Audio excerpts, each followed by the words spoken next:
Bueno, ahí está. ¿Listo? Sí. Bueno, la primera pregunta es, ¿qué te motivó a vos a unirte a este partido en especial? Tipo, ¿qué encontraste en este que no encontraste en otros, por ejemplo, de izquierda? ¿Y cuáles son los principios o ideales que te parecen más importantes para resaltar? Bueno, muy amplio. No, yo empecé a militar más o menos, o conocí al partido cuando tenía 15 años. Lo que me acercó fundamentalmente fue la pelea por el derecho al aborto, que bueno, ahora, por suerte y gracias a la lucha del movimiento de mujeres y diversidad, es un debate común en la sociedad, pero bueno, hace 10 años la pelea por el aborto era algo que estaba muchísimo más reducido, digamos. Claro, no se hablaba tanto en las escuelas, la sociedad no estaba, la mayoría social no estaba a favor de eso.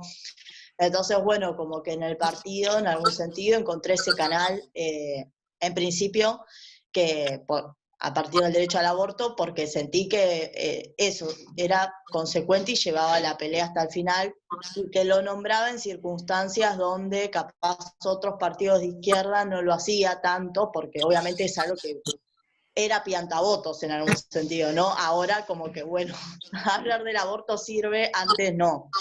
Entonces, como que, bueno, eso también es algo que me llamó la atención desde un principio, digamos.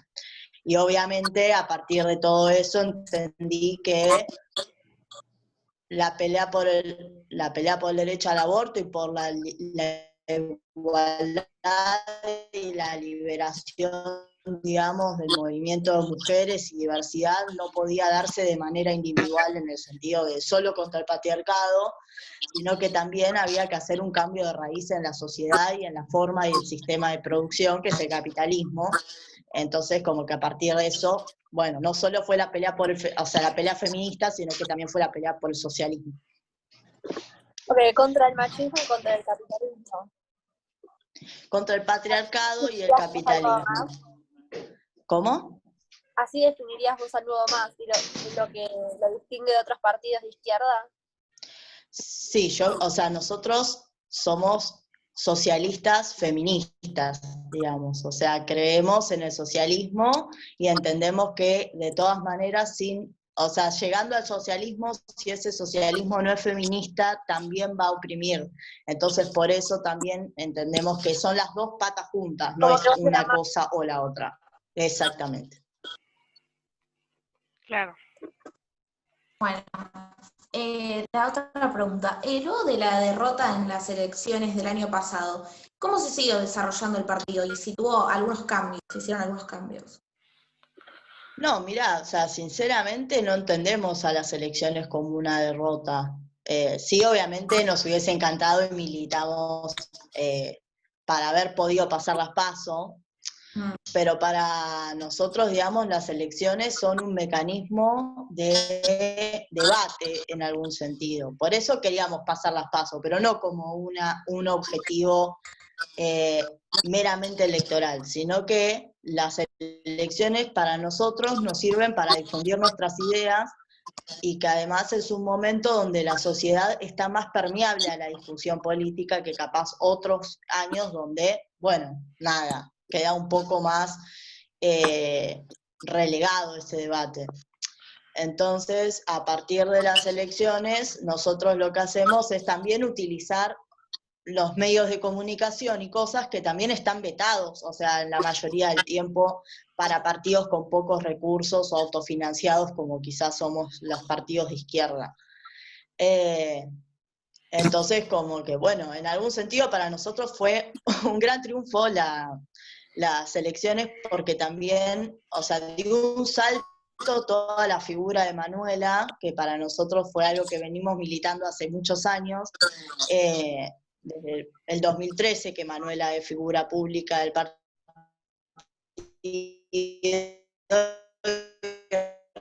recién como que bueno, a partir de estas elecciones y todo, empezó a ser una figura que efectivamente llegara a más personas, y eso para nosotros es súper importante, no por el hecho de que la elijan con el voto, sino para que nuestra política llegue cada vez a más sectores, digamos. Que gane reconocimiento. Sí, reconocimiento y también, o sea, porque nosotros entendemos que las cosas no se cambian desde las urnas, sino que se cambian con la militancia cotidiana, interviniendo en los lugares como los lugares de estudio, como los secundarios, como los centros de estudiantes de universidades, en las asambleas, bueno, donde haya espacios de discusión, junto con los trabajadores, también con los sindicatos y demás. Entonces, como que en algún sentido para nosotros la política tiene que servir para organizar a la gente para que pueda hacer y tomar en sus manos las tareas que nos liberan o que nos liberarían en algún sentido. Y estos espacios de discusión que nombrás, que se difunden las ideas, ¿cómo se desarrollan ahora frente al contexto que estamos, que es una pandemia mundial, con las medidas que tomó el gobierno de Alberto Fernández de aislamiento social? ¿Cómo ves que podés militar las ideas del socialista, las socialistas feministas? Bueno, ahora, obviamente, como todo se puso como un poco más complicado, ¿no? Por este tema de la pandemia. O sea, como primera cosa, nosotros siempre defendimos la cuarentena obligatoria y el aislamiento social, o sea, porque entendemos que es una medida sanitaria necesaria para que, nada, no se siga expandiendo los contagios del virus. Pero también alertamos desde un primer momento que si esa cuarentena obligatoria no iba de la mano con una inversión del Estado, no solo en salud pública, o sea, aumentando los recursos de la salud pública, sino que tenía que haber plata para poder sustanciar un montón de personas, claro, un respaldo económico para todas las personas que, por ejemplo, son monotributistas o trabajadores en negro, o tienen un negocio que no es esencial, o trabajadores que no son esenciales o que se quedaron sin empleo. El problema con la cuarentena empieza cuando efectivamente no hay una política pública para poder respaldar económicamente a las personas que básicamente ya previo a la cuarentena también estaban complicados. Y que ahora, bueno, todo se complicó peor, y que entendemos que en algún sentido, o sea, el Estado está dando como demasiadas concesiones a los empresarios y muy pocas a los trabajadores. Un ejemplo, bueno, calculo que ya más o menos están al tanto, pero hay un montón de despidos por todos lados. O sea, Techín al principio había despedido a 1.400 trabajadores, Alberto Fernández salió por la tele a decir, no, va a haber un decreto antidespido, pero Techín despidió igual a los 1.400 trabajadores. Bueno, por todos lados se escuchan los despidos, reducción de salarios, incluso a trabajadores que han seguido trabajando normalmente. Entonces, en ese punto entendemos que, voy hacia lo de la militancia, ¿no? Que preguntaban, hay que tener un rol activo igualmente. O sea, por más de que hay que tener cuidados, por supuesto, no es lo mismo militar ahora que militar en una situación normal, hay que tener cuidado, hay que tener distanciamiento social, hay que tener todos los recaudos, pero sí entendemos que en algún sentido nadie está garantizando los derechos de los trabajadores. Y en ese sentido, bueno, ¿quién más que nosotros va a poder garantizar eso? Un poco, ahí vemos en algún sentido toda la rebelión de Estados Unidos como puso sobre la mesa de que hay un problema mundial, una crisis económica gigante, una crisis sanitaria también muy grande, y que en algún sentido nadie va a garantizar tus derechos más que vos mismo. Claro. En algún sentido también estamos impulsando, ponerle para los trabajadores de la salud, comités de solidaridad, más allá de que la gente pueda donar lo que tenga o lo que pueda, como artículos de limpieza, insumos, barbijos, bueno, también radiografías viejas para elaborar máscaras, sí creemos que que hay que defenderlo con el cuerpo en algún sentido, porque también es alarmante las situaciones de contagio y demás y de muertes incluso que hay dentro de los trabajadores de la salud, y que básicamente si se enferman quienes nos tienen que atender. Cuidarnos en tema de salud y en tema de economía. Yo creo que si el Estado quisiera, podría hacerlo. Que aún se El tema es que no puede cuidarnos. yo digo que se están defendiendo intereses que no son exactamente los mismos que nos cuidarían a nosotros. Por ejemplo, te doy dos cosas muy concretas. Estamos en una pandemia mundial, ¿no? O sea, que es algo que el mundo entero está atravesando y que salir de esta situación es algo internacional, o sea, no es algo de Argentina. Claro. Sin embargo, se paga la deuda externa, hay un montón de plata ahí que en vez de estar destinada a aumentar el presupuesto a la salud, en respaldar a la gente que no tiene un ingreso monetario fijo, un problema muy grande también es el presupuesto que hoy por hoy se está destinando a erradicar la violencia a las mujeres y la diversidad, que en la pandemia aumentó, digamos, considerablemente.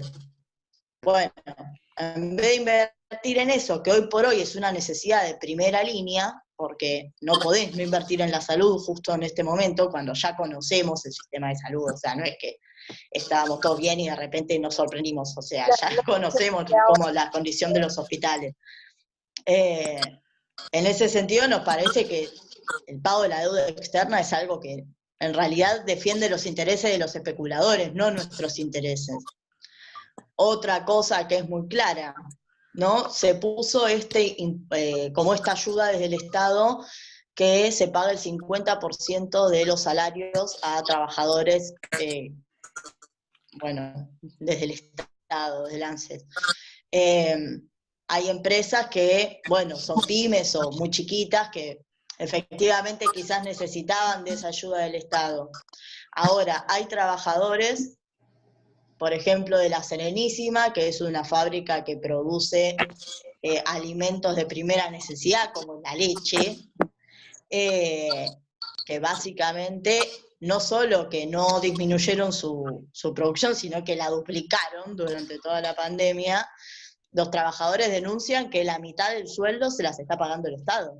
Y vos decís, ¿por qué? O sea, ¿cuál es la necesidad de que el Estado le pague el salario a esos trabajadores cuando los dueños de esa fábrica están duplicando sus ganancias?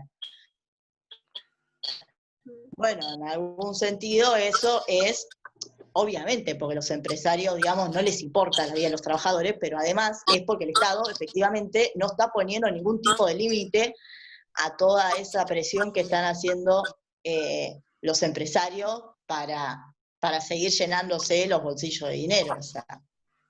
¿Que el Estado no puede o no quiere, pensás vos, frenar a los empresarios? Para mí es un poquito de las dos. En algún sentido sí me parece que la derecha a nivel mundial está intentando avanzar, digamos, en derechos y en espacio, pero sí hay una parte que tiene que ver con gobiernos que no, o sea, porque Macri estaba muy claro que era un defensor de los empresarios. El tema es con estos gobiernos que son centristas, en algún sentido, o que tienden al centrismo. Nosotros creemos, por ejemplo, la definición que le damos a Alberto Fernández es social liberal. Como que desde el discurso pareciera que, nada, es súper progre en algunos aspectos, pero después en lo concreto, en las medidas económicas y concretas que toma, no termina de ser muy social que digamos, ¿no? Porque si justamente estamos diciendo que le da rienda libre a los empresarios para hacer y deshacer, eso no es muy social que digamos, al contrario. Sí, me parece como que hay una parte de que efectivamente la derecha presiona, pero también hay otra parte en que el gobierno tampoco enfrenta demasiado la situación. Un caso muy claro es lo de Vicentín, Claro, pero vos ¿por qué crees que donde la el gobierno mayoría, no terminó de llevar hasta el final. vos por qué crees que la mayoría de los trabajadores sean representados más por el modelo de país que plantea Alberto, que es más justicialista, bueno, el peronismo, y no por la propuesta socialista que plantean ustedes? Porque el problema, o sea, con el socialismo en algún sentido, es que obliga a la persona que quiera cambiar las cosas a tener un rol activo en algún sentido. O sea, es algo que es lo mismo que dije al principio. Para nosotros no creemos en las instituciones, no creemos en esta cuestión de ir a votar. Creemos en la acción directa, creemos en la organización en los lugares de trabajo, creemos en otro tipo de cosas. En algún sentido hay un montón, o sea, el sistema tiene mecanismos, obviamente, de contención de las cosas. Uno de ellos son los sindicatos, o sea, que nacieron como un método organizativo desde lo laboral, pero con el tiempo se fue burocratizando todo. O sea, está muy claro que ¿No Moyano crees en la burocracia sindical? no, de ninguna manera. O sea, no creo que quieran defender en ningún sentido No representa los intereses de los trabajadores. para nada. De hecho, la burocracia sindical hoy por hoy está durmiendo la siesta. Hay un montón de fábricas que no son esenciales, que son multimillonarias, o sea, como FATE, o sea, decime que tiene necesario, o sea, fabricar un neumático, nada. Hoy por hoy no es necesario. Sin embargo, las fábricas están abiertas y la burocracia no hace nada, o sea, no dice nada al respecto. Eso, o sea, sin ir más lejos, por ejemplo, el tema con los docentes, que es muy grave, o sea, más allá de que la paritaria, o sea, fue inexistente, se quiere pagar el aguinaldo en cuotas y o sea, ni la CTA ni SUTEBA salió a decir nada al respecto. O sea, es una vergüenza. Claro. Y vos habías mencionado lo de Vicentín, o sea, ¿cuál es tu opinión al respecto de, primero, de la propuesta y el fallo que dio la justicia? ¿Pensás que es correcto, que no? No, nosotros desde un primer momento apoyamos la medida de estatización de Vicentín.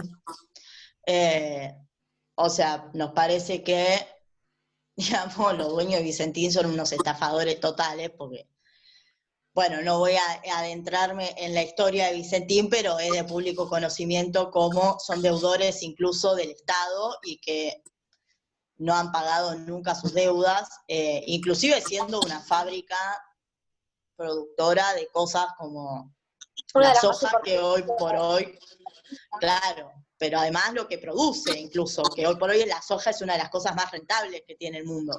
Claro, sí. O sea, nada, no se cree, o sea, claramente es una estafa total lo de los tipos, y por eso apoyamos en algún Y sentido que la también estatización de Vicentín. financiaron la campaña política de Mauricio Macri. Claro. Tal cual. Bueno, sí, o sea, la empresa Vicentín desde sus inicios es bastante turbio todo, o sea, estuvo involucrado, o sea, adquirió nuevas tierras y nuevas formas de producción a partir de la dictadura de Onganía, de la dictadura del 76, o sea, es heavy, no es una cosa nada más que le puso plata a Macri, son gente, digamos. ¿Y vos crees que el gobierno de Alberto dio un paso atrás porque quiso o porque hubo algún tipo de apriete por parte de Vicentina? Apriete por parte de Vicentín, sí, claramente debe haber habido. Pero uno no puede perder de vista de que un gobierno es un gobierno, no es una persona, no es que yo voy a enfrentar a Vicentín. O sea, el gobierno tiene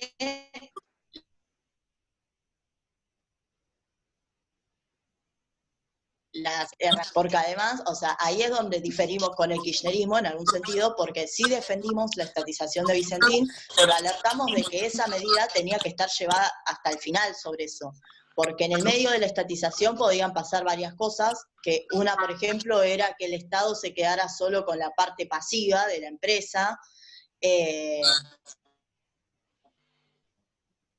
o que hiciera un salvataje, o sea, que entrara solamente a pagar las deudas de Vicentín y que, bueno, había como varios caminos que no todos eran la estatización.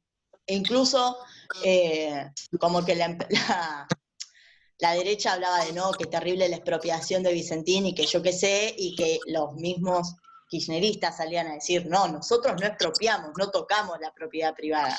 Bueno, en algún sentido ahí está el debate que tenemos la izquierda con, digamos, las instituciones y con los gobiernos burgueses, que tiene que ver con que la propiedad privada en algún sentido para lo único que sirve es para explotar a los trabajadores, porque después no termina de...